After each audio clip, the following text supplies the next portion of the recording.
Hey guys, and welcome back to another episode and the final episode of the evolution pre-evolution stuff for Generation 6. Today we're going to be looking at the Pokemon from Generation 5 that I want to have pre-evolutions in the next generation. So yeah, we shall now get on with it, I suppose. Starting off with Ordino here. I mentioned in the last episode that I wanted it to evolve.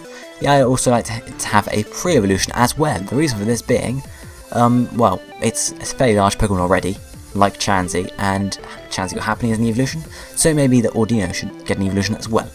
Just a thought. Again, it'd be smaller, maybe its ears would be smaller, you know, cute little Pokemon, something like that. I have no idea what they do with it, but I think Ordino should get some kind of pre-evolution just to kind of complete the trio, so it'd be an equal to Chansey really, but maybe like alter the stats of them all so it's more offensive. I don't know really. You don't want to be exactly the same as Chansey, health points stuff and wise. I don't know though.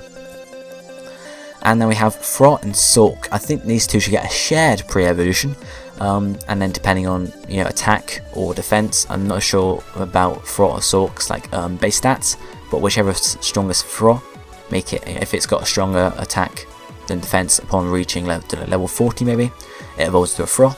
If it's got a stronger whatever Sulk is specialized in, then it evolves to a Sulk. You know, sort of like Tyrogue to Hitmontop, Hitmonlee, Hitmonchan, but maybe different in some way. It could be you have to give it, you know, a certain move or something like that. I'm not sure. Who knows? And here we have Maractus. Now, I mentioned a few episodes ago in the Sinnoh Evo one that I wanted Carnivine to get an evolution. And then I noticed Maractus in Generation 5. And I thought, could Carnivine evolve to a Maractus?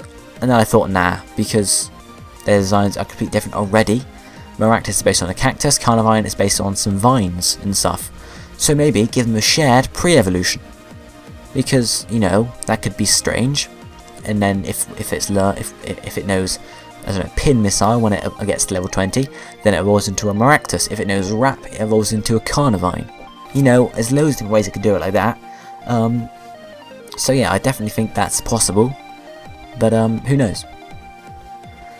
And here we have Sigilyph. I definitely think that should get a pre-evolution because, well, it's a Sigilyph. It should have pre-evolution. It's a strong Pokemon, a fairly strong Pokemon, I should say, and it's on its own, so it should get a pre-evolution, whether it's just kind of a floating thing and then it gains some wings when it evolves, or something. I don't really know what it would be. It'd be a Psychic type. I don't know if it'd be a Flying type as well. I think it should just be a Ball and then gain the Flying type upon evolution.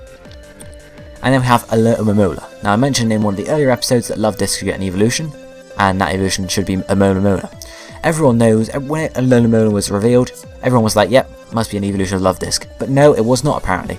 But look at the designs, it's exactly the same pretty much, apart from the fins on Alomomola and its kind of design on its side. They're pretty much exactly the same.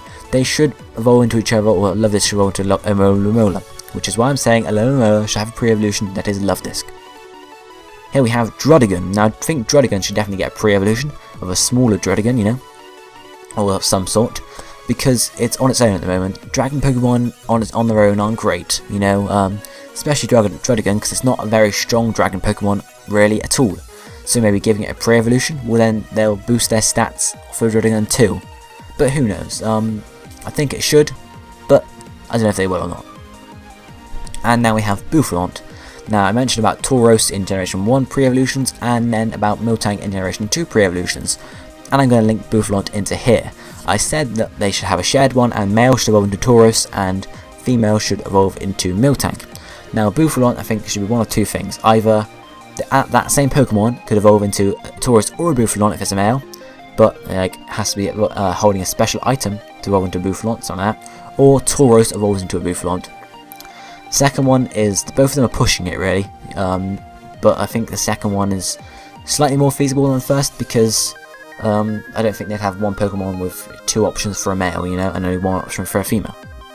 So Tauros to Bouffalant, it's more feasible, but I don't think it's going to happen because they just kept them separate already, so I'm guessing it's not going to happen. And finally for this episode, and of course the series, we have Heatmor. I think Heatmor should definitely get a pre-evolution because it's a fairly strong Pokemon, but it's on its own at the moment, and I think it should have a pre-evolution in the form of another sort of, I forget what they're called, the real life Pokemon, no, it's gone, I can't remember, but it should be on all fours. It should have no claws, you know, maybe not breathing fire, you know, just looking, it's an Anteater, that's it, Anteater. Yeah, so it should be on all fours, and less, you know, less sophisticated and such.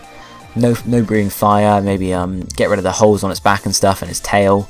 So it's just crawling on all fours, and then when it evolves, it becomes, you know, the strong on 2 feet and stuff like, you know what I mean, talking about here. So yeah, that's what I think should happen. And so that's it really. I hope you enjoyed this little mini series. I've been planning to do it for a while, just haven't bothered to get around to it. So yeah, that's all my Pokemon I think should evolve or get pre-evolutions in Generation 6. I hope you enjoyed it very much, and I will be seeing you in all my other series, none of these other videos, but yeah, I'll see you in Origins, Archives, my Let's Play, etc. Bye guys, like, comment, subscribe, you know drill.